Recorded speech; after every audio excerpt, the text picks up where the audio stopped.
The story of Adidas and Puma long ago in the small town of Herzogenaurach, Germany, something magical and tragic began to unfold. The year was 1924 and the world was still recovering from the First World War. In that little town, two brothers, Adolf Adi Dassler and Rudolf Dassler, started making shoes in their mother's laundry room. Adi was the quiet one, a thinker, a dreamer, a man who loved crafting and improving things. He could spend hours working on one shoe, trying to make it lighter, faster, better. Rudi, on the other hand, was bold and charming. The salesman, the talker, the one who could convince anyone to buy anything. Together, they were unstoppable. They called their business the Dassler Brothers Shoe Factory, Gebrüder Dassler Schuhfabrik, and their dream was simple: to make the best sports shoes in the world. In those early years, times were hard. Germany's economy was weak, materials were scarce, and every shoe had to be made by hand. But the brothers never gave up. Adi worked with his hands, Rudi worked with his words. They made shoes for runners, footballers, and athletes, slowly earning a reputation for quality. Then came 1936 and the world watched the Berlin Olympic Games. The Dassler brothers saw it as their moment. They managed to convince Jesse Owens, the African-American sprinter from the USA, to wear their handmade running shoes, and this story was made. Jesse Owens won 4 gold medals and the whole world noticed his shoes. For the first time, the name Dassler began to shine across nations. Orders flooded in. The brothers' small factory was buzzing with life, laughter, and success. But every story of glory has a shadow. When war walked in, as the world entered World War II, everything changed. The factory was forced to make boots for German soldiers instead of sports shoes. Life became darker, fear replaced excitement, and tension began to grow. Not only outside, but inside the Dassler home. Adi and Rudi began to argue more often. Their personalities clashed. Adi thought Rudi was too proud and careless. Rudi thought Adi was too slow and bossy.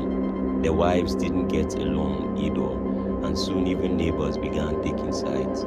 By the end of the war, the brotherhood had completely fallen apart. In 1948, the two brothers decided to split their company for good. Adi took one side of the river that ran through their town and founded Adidas, a name born from his nickname Adi and the first part of his last name Dassler. Rudi set up his own factory just across the river and called it Puma, short, fast, fierce. And just like that, the peaceful town of Herzogenaurach became a divided land. People who worked for Adidas didn't speak to those at Puma. Even football teams in the town refused to wear shoes from the rival company. The town was nicknamed the town of bent necks because people always looked down to see what shoes others were wearing before deciding whether to talk to them. Both companies grew rapidly. Adidas became famous for its 3 stripes, while Puma became known for its leaping cat. Athletes from all over the world began wearing their shoes, from footballers to runners to Olympians. The two brothers never spoke again, not even once. Even in death, their rivalry remained. When they both passed away, Rudi in 1974 and Adi in 1978, they were buried in the same town, but at opposite ends of the cemetery.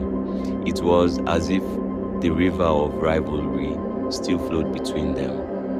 Years later, their children and the next generations began to see that what divided the brothers also made them both great. Today, Adidas and Puma are 2 of the biggest sportswear brands in the world, rivals in business but partners in history. The story of Adi and Rudi Dassler is more than just a story of shoes.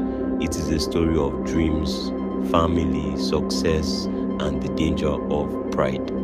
2 brothers who started together, fought together, and unknowingly built an empire that shaped the future of sports. Moral of the story: success is sweeter when it's shared. Family is more precious than fame. Competition can bring greatness, but love builds legacies. The end. Which history would you like to hear next?